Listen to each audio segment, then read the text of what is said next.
नमस्कार, टीवी 9 राजस्थान के special show inside story में आप सभी का स्वागत है। और देखिए, इनसाइड स्टोरी में हम बात करते हैं जो राजस्थान के सियासी गलियारों में जिन खबरों की चर्चा चल रही है उनके पीछे की कहानी की है कि असल वजह उनके पीछे क्या है। और देखिए, आज वसुंधरा राजे, भजनलाल शर्मा एक साथ अंता मंगरोल विधानसभा में दिखे मोरपाल सुमन के समर्थन में प्रचार करते हुए। मोरपाल सुमन जो कि लगातार अपना चुनाव प्रचार कर रहे हैं, पर अब तक कोई ऐसा बड़ा चेहरा वहाँ नज़र नहीं आ रहा था। हालांकि दुष्यंत सिंह उनके नामांकन में शामिल हुए थे।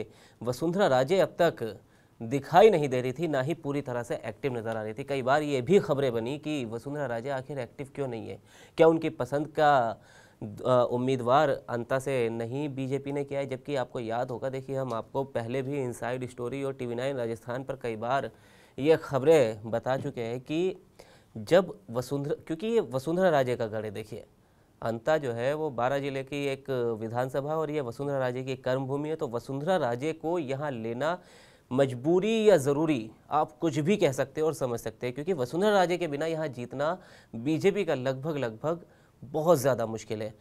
जब उपचुनाव का ऐलान हुआ तब बीजेपी ने सबसे आखिर में अपने उम्मीदवार का ऐलान किया था और उसके पीछे वजह यही बताई जा रही थी कि एक सहमति नहीं बन पा रही है।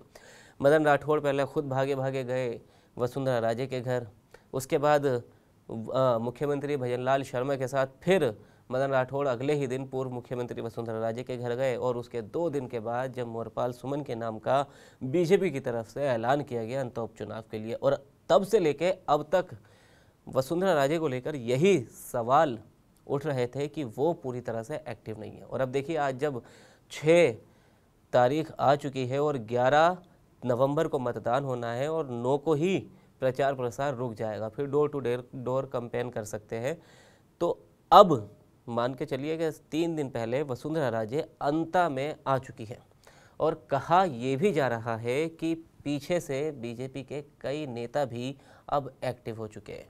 और ऐसा हम नहीं कह रहे, ऐसा नरेश मीणा के बयानों से भी साफ झलक रहा है। देखिए, नरेश मीणा लगातार ओम बिरला को बीजेपी से, शांति धारीवाल को कांग्रेस से और अंता में भाया को लगातार घेरते आ रहे। ये तीनों वो नेता है जिनका नरेश मीणा पीछा नहीं छोड़ रहे। इन पर लगातार आए दिन कोई ना कोई तंज नरेश मीणा कसी देते और उनको लगातार घेर रहे।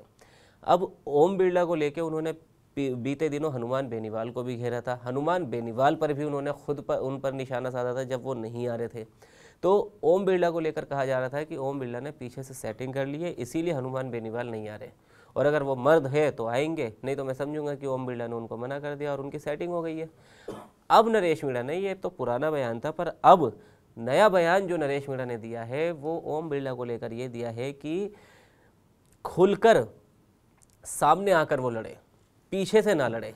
यानी एक सीधी चुनौती लोकसभा स्पीकर को नरेश मीणा अंता में देती दिखाई दे रहे।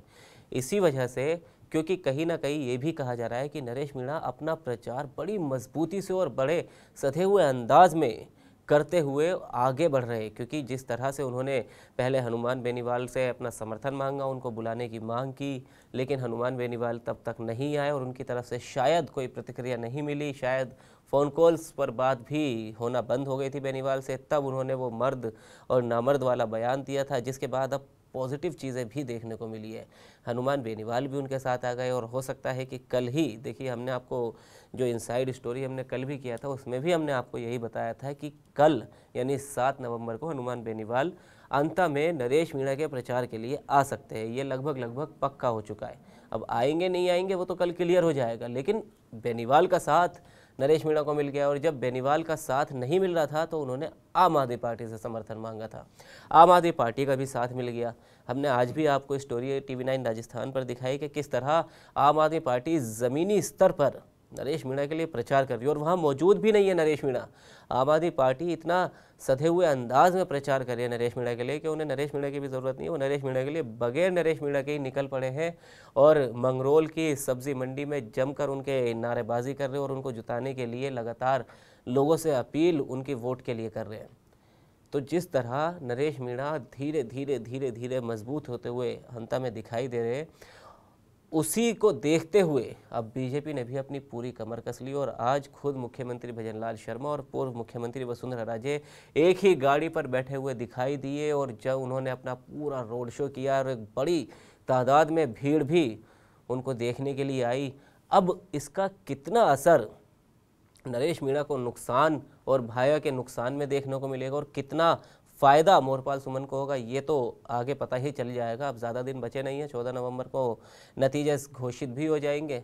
लेकिन ये ज़रूर कहा जा रहा है कि कहीं ना कहीं नरेश मीणा ने भाया और मोरपाल सुमन इन दोनों ही, यानी कांग्रेस और बीजेपी दोनों की ही मुश्किलें बहुत हद तक बढ़ा दी है। क्योंकि अभी देखिए, हम इससे पहले बात भी कर चुके हैं कि सचिन पायलट को लेकर जिस तरह नरेश मीणा नज़र आते हैं, एक सॉफ्ट कॉर्नर उनके लिए रखते हैं, प्रहलाद गुंजल के लिए वो हमेशा रखते हैं। हालांकि जब हमने इससे पहले एक बार प्रहलाद गुंजल का इंटरव्यू भी किया था, तब भी प्रहलाद गुंजल ने नरेश मीणा को ये नसीहत दी थी कि वो मेरी बात उससे हो नहीं रही, और मैंने जब मेरी आखिरी बार बात हुई थी तो मैंने उसको यही समझाया था कि भाई निर्दलीय मत लड़ो, क्योंकि जब वो निर्दलीय लड़ेंगे तो वो उनका साथ नहीं दे पाएंगे। और नरेश मीणा वो शख्स है जो लगातार गुंजल के साथ खड़े हुए थे। अब सचिन पायलट और नरेश मीणा की सचिन पायलट माफ़ कीजिएगा और प्रहलाद गुंजल की ये मजबूरी है कि वो ना चाहते हुए भी भाया के लिए प्रचार करने के लिए अंता में आ रहे हैं और लगातार काम कर रहे हैं, क्योंकि हाड़ौती के बड़े नेता है प्रहलाद गुंजल और